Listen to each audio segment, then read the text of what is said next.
విన్నవించుకున్నాం. గత ప్రభుత్వం చేసిన అన్ని కార్యక్రమాలు అయిపోయినాయి. ఆ గత ప్రభుత్వం ఉంటే మాకు ఉద్యోగాలు రావని చెప్పేసి మా నిరుద్యోగులమే ప్రతి వాడవాడ, ప్రతి గల్లీ గల్లీ మొత్తం మా పుస్తకాలు వదిలిపెట్టేసి, మా ఉస్మానియా యూనివర్సిటీని, చిక్కడపల్లి సెంటర్ లైబ్రరీని మా మిత్రులు అందరూ వదిలేసి ఎలక్షన్ ప్రచారంలో చేసినామండి. అదే ఇప్పుడున్నటువంటి రేవంత్ రెడ్డి గారు, ప్రభుత్వంలో ఉన్నటువంటి ఇప్పుడు పెద్దలు, మంత్రులు అందరూ ఏమన్నారంటే, మీరు హైదరాబాద్‌లో ఉంటే మీకు ఉద్యోగాలు రావు. మీరు ఊర్లలోకెళ్ళి మీ అమ్మానాన్నలను, మీ బంధువులను చైతన్యం చేసి ఈ ప్రభుత్వాన్ని గద్దె దించితేనే, వాళ్ళ ఉద్యోగాలు ఊడగొడితేనే మీకు ఉద్యోగాలొస్తాయి.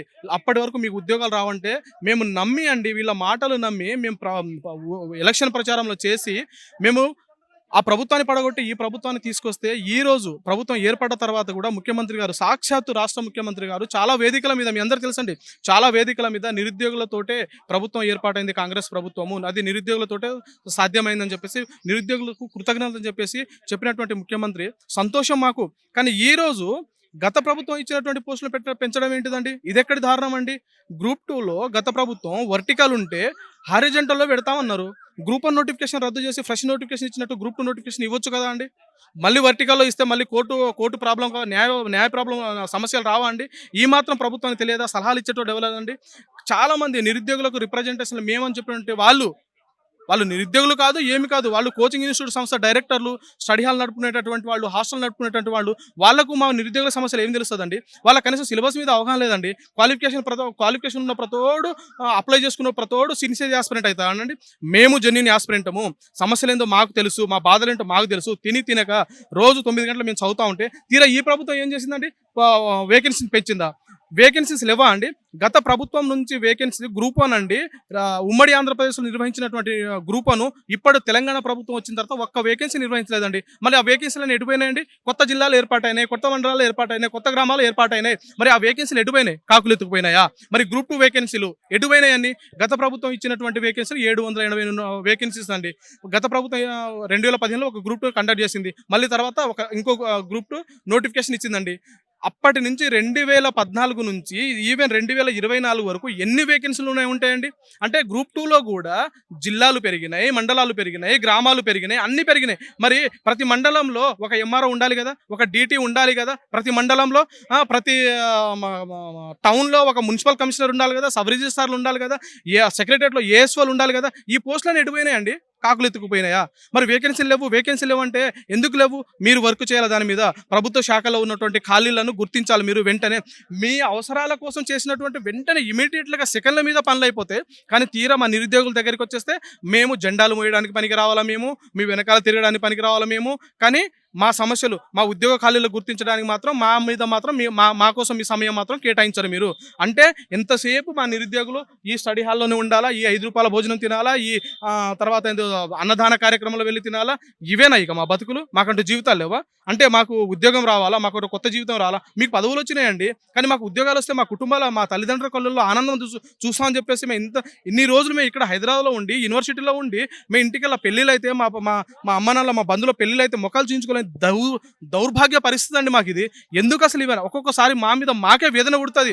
ఒక్కొక్కసారి ఒంటరిగా రూమ్లలో కూర్చొని చదువుతుంటే డిప్రెషన్ అయిపోతుంది. అసలు ఏంటిది? ఊర్లలోకి వెళ్తే అసలు మొక్కలు చూయించుకోలేకపోతున్నాం, తల్లిదండ్రులకు మొక్కలు చూయించుకోలేకపోతున్నాం, సూసైడ్ చేసుకోవాలనే థాట్ వస్తుందండి. ఒక్కొక్కరు ఎంత డిప్రెషన్లో ఉన్నారంటే అంత డిప్రెషన్లో ఉన్నారండి. ఎందుకు? ఇప్పటికైనా ప్రభుత్వము, ఇంకోటండి, గత ప్రభుత్వం మీద కొట్లాడింది డేట్ల గురించి. మరి ఈ ప్రభుత్వం చేసినటువంటి పని ఏంటండి? జూన్ 9న గ్రూప్ 1 ఎగ్జాము, జూన్ 9న గ్రూప్ 1 ఎగ్జాము, తర్వాత June 24 hostel welfare exam, June 30న ఏందో డిఏఓ ఎగ్జాము. మరి మీరే ఒకే నెలలో ఎట్లా మీరు అసలు ఎగ్జామ్ డేట్లు ఇచ్చిర్రు? అదేవిధంగా అండి, గ్రూప్ 2 ఎగ్జామ్కి, గ్రూప్ 3 ఎగ్జామ్కి ఒకే సిలబస్ అండి, ఒకే ప్యాటర్న్ అండి. మరి గ్రూప్ 2 ఎగ్జామ్ రాసిన తర్వాత మరి 3 నెలలు నవంబర్ కోసం వెయిట్ చేయాలి గ్రూప్ 3 కోసం. మరి అదేదో గ్రూప్ 2 ఎగ్జామ్ డేట్ని ఆగస్టులో ఇవ్వకుండా నవంబర్లో ఆ 2 ఎగ్జామ్ని ఒకే మంత్లో 1 వీక్ గ్యాప్ ఇచ్చి పెట్టొచ్చు కదా అండి. ఈ మాత్రం సోయలేదా? ఈ మాత్రం సలహాదారులు మీ దగ్గర లేరా? అంటే మీ దగ్గర న్యాయ సలహాదారులు లేదా? రాజకీయ సలహాదారులు లేదా? మీరు అలా ఎలా చేయాలి? అడ్మినిస్ట్రేషన్ లేదా మీ దగ్గర? ఎందుకంటే ఇంత గత ప్రభుత్వం మమ్మల్ని పీడించింది, మానసిక వేదనతో చేసింది మమ్మల్ని. మీరు కూడా ఎందుకు అలా చేస్తూ ఉన్నారు? దయచేసి ఈ ప్రభుత్వంలో ఉన్నటువంటి ముఖ్యమంత్రికి, ప్రభుత్వ పెద్దలకు, మంత్రులకు, ఎమ్మెల్యేలకు మేము వేడుకునేది ఒకటే, మా జెన్యూన్ నిరుద్యోగులకు పిలిపించుకోండి. లేకుంటే మీరు రండి. రాహుల్ గాంధీ వచ్చిన రోజు మేము ఉన్నామండి, దగ్గరుండి. రాహుల్ గాంధీ నేనే అండి దగ్గరుండి. బల్మూరు వెంకట అన్నని తీసుకొని మేమే ఇక్కడ చేసినాం. సాక్ష్యం బల్మూరు వెంకట అన్న కాదా? ఈరోజు బల్మూరు వెంకట నాకు తెలియదా మా బాధలు? ఇది ఎంతవరకు అశోక్ స్టడీ హాల్ నడుపుకునేటటువంటి యూట్యూబ్ వాళ్ళకు చెప్పి డేట్లు మీరు ప్రకటిస్తూ ఉంటే వాళ్ళకు మా సమస్యలు వాళ్ళకి ఎట్లా తెలుస్తాయండి? మేము ఇలా చదువుతున్నామని చెప్పేసి వాళ్ళకి ఎట్లా తెలుస్తాయండి మా బాధలు? వాళ్ళు ఏంటంటే వాళ్ళు డబ్బులు సంపాదించుకోవడం కోసం, వాళ్ళు యూట్యూబ్ సబ్స్క్రైబ్ చేసుకోవడం కోసం చేసే పని వాళ్ళకి ఏం తెలుస్తుంది? మమ్మల్ని సంప్రదించండి, మమ్మల్ని అడగండి, మీకు అనుకూలమైన సమయం ఏంటిది, ఎలా ఉన్నది, కనీసం మీరు రాకపోయినా కానీ మమ్మల్ని పిలిపించండి, మేము వస్తాము, మా బాధలు తెలుసుకోండి ఇప్పటికైనా. కానీ నిరుద్యోగులు అని పేర్లు చెప్పుకునేటటువంటి ఈ స్టడీ హాల్ హాస్టల్ నడుపుకునేటటువంటి వాళ్ళు నిరుద్యోగులు కాదు, జెన్యూన్ నిరుద్యోగులం మేము. మమ్మల్ని పిలిపించుకోండి, మా బాధలు వినండి, దయచేసి ఇప్పటికైనా మా బాధలు వినండి. గ్రూప్ 2 గ్రూప్ 3 పోస్టులను పెంచండి, డిఎస్సి పోస్టులను పెంచండి, పెంచి ఉద్యోగాలు భర్తీ చేయండి, పరీక్షలు సక్రమంగా నిర్వహించండి అని చెప్పేసి ఈ ప్రభుత్వాన్ని వేడుకుంటా ఉన్నాం. ఇప్పటికైనా ప్రభుత్వం మమ్మల్ని చర్చలకు పిలుస్తూ ఉంది. దొంగ దీక్షలు చేసేటటువంటి వాళ్ళని కాదు, స్టడీ హాల్ నడిపేటువంటి కాదు, ఇన్స్టిట్యూట్ నడిపేటువంటి వాళ్ళతో కాదు చర్చలు నడిపేది. ఇది కూడా చెప్తా ఉన్నాం ప్రభుత్వానికి. ఇప్పటికి కూడా మీరు నమ్మండి, ప్రభుత్వం మిమ్మల్ని తప్పుదోవ పట్టిస్తున్నారు. మీరు ఇప్పటికైనా నిజాన్ని తెలుసుకోండి. గత ప్రభుత్వం కూడా ఇలానే మూస పద్ధతిలో వెళ్ళింది. కానీ ఇప్పుడు మీరు కూడా వాళ్ళు చేసినటువంటి తప్పులను చేయకండి. స్టడీ హాల్ నడుపుకునేటటువంటి వాళ్ళని కాదు మీరు పిలిచేది, వాళ్ళతో కాదు మీరు అడిగి డేట్లు ఫిక్స్ చేసేది, మమ్మల్ని అడగండి. ఇప్పుడు కూడా చర్చలకు పిలిచేది వాళ్ళని కాదు, వాళ్ళు దీక్షలు చేసేది వాళ్ళ నామినేటెడ్ పదవుల కోసము, మా కోసం కాదు. మా పేర్లు చెప్పుకొని వాళ్ళు బతుకుతా ఉన్నారు, పదవులు పొందుతూ ఉన్నారు. ఇప్పటికైనా ప్రభుత్వాన్ని మేము నిజాలు చెప్తా ఉన్నాం. జెన్యూన్ యాస్పిరెంట్ మేము, మమ్మల్ని పిలిచి మమ్మల్ని అడగండి, బాధలు సాధలు తెలుసుకోండి అని చెప్పేసి ప్రభుత్వాన్ని వేడుకుంటా ఉన్నాము.